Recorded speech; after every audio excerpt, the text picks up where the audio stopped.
যখন তুমি নিজের অপার গমনস্তে হে প্রবাস থাকিবে জন করো, তাহলে ভগবতী তোমাকে নিজেই একদম সংসার থেকে উদ্ধার করে দিবেন। আর এই সংসারের মধ্যেখানে অসুখ, অভাব, আর্তনাদ অনেক কিছুই থাকবে। তার মধ্যে আমরা যদি মাকে স্মরণ করি, তাহলে আমাদের এই আর্তনাদটি কাটিয়ে নেবেন মা নিজে। কারণ প্রকৃতিরটা একটু আগে তিনি বলেছেন, আমি প্রকৃতির মধ্যে থাকি, আর আমরা প্রকৃতির মধ্যেই সমস্ত ব্যাধি পেয়ে থাকি।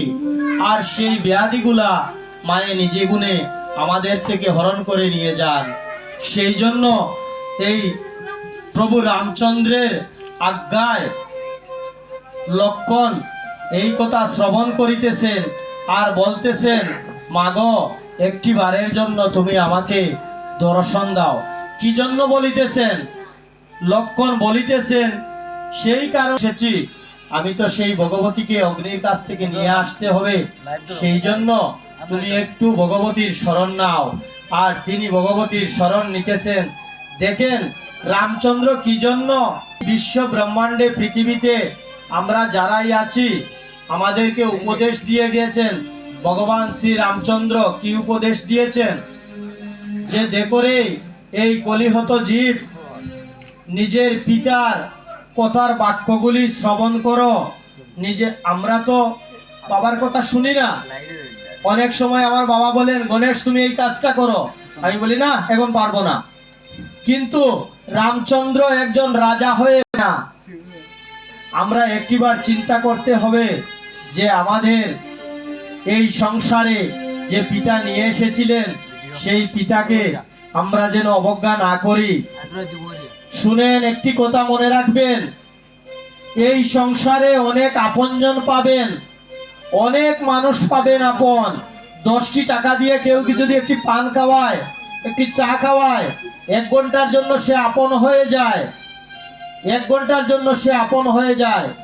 কিন্তু পিতার মতো আপন পাবেন না রে ভাই, আর মায়ের মতো আপন পাবেন না। যখন রামচন্দ্র চলে যাচ্ছেন বনবাসে, তখন মাতা দুঃখিত মনে রামকে বলছেন, বাবারে আমি তোমাকে যেন আবার সেই আমার কুলের শ্রী রামচন্দ্র দেখতে যাই, সেই শিশু রামটি যেন আমি তোমাকে দেখতে পারি। দেখেন আমাদের অসুস্থ যখন হই, অসুস্থ হওয়ার সময়ে ঘরে যদি জ্বর অবস্থায় পড়ে থাকি, ব্যাধি রোগে পড়ে থাকি, মাতার পাশে কে বসে থাকেন? আমাদের মা বসে থাকেন। আমাদের মা আমাদের মাতার পাশে বসে কি করেন জানেন? আমাদের জন্য ভগবানের কাছে আহ্বান করেন যে, হে গোবিন্দ, হে ভগবান, আমার পুত্রটাকে তুমি রক্ষা করো। আমার যদি একটু মাথার ব্যথা করে আর মা যদি জানতে পারে যে আমার মাথার ব্যথা হইতেছে, মা কি করবে? একটু প্যারাসিটামল নিয়ে আসবে, একটু আদার রস করে দিবে, একটু তুলসী পাতা নিয়ে মাথায় দিয়ে দিবে, করবে না? এই সংসারে মায়ের মতো আপন রে ভাই আর কাউকে পাবে না। সংসারে অনেক আপনজন পাবে, বাবার মতো আপন পাবে না।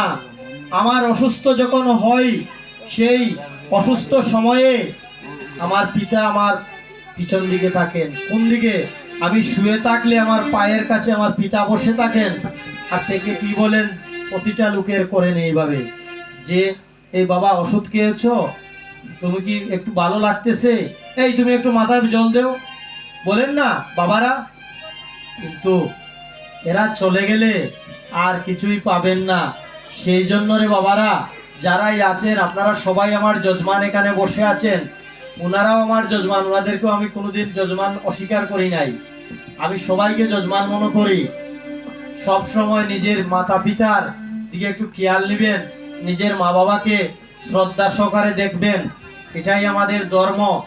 আর এই সংসার জীবনে পরিত্রাণ পাবার জন্য আমাদের একটি কথা বলা আছে শাস্ত্রে, যে মাতা গুরু, পিতা গুরু, গুরু জ্যেষ্ঠ ভাই, আর তারপরে অধিক গুরু বুঝিলে না পাই। আমাদের যে গুরুরা আছেন না, দেখবেন গুরুরা মন্ত্র দিয়েছেন, আমার ব্রেনটা ওয়াশ করে ফেলেছেন।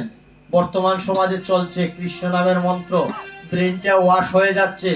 আর সে কি করে তার মায়ের হাতের রান্না খাবারটা খায় না। তার মা বাড়িতে অসুস্থ, তার মায়ের খবরটা নেয় না, বাবার খবরটা নেয় না, কিন্তু সে সারাদিন হরে কৃষ্ণ কৃষ্ণ কৃষ্ণ হরে হরে, হরি রাম রাম রাম হরে হরে, হরি বল এনতাকে এখান পর্যন্ত তিলক দিল লম্বা করে, আর দেখলেই বলে হরি বল, কিন্তু তার ভিতরে মনুষ্যত্ব বোধ নাই। এইরকম কোনো কাজ যেন কেউ করো না, এটা সবচেয়ে খারাপ।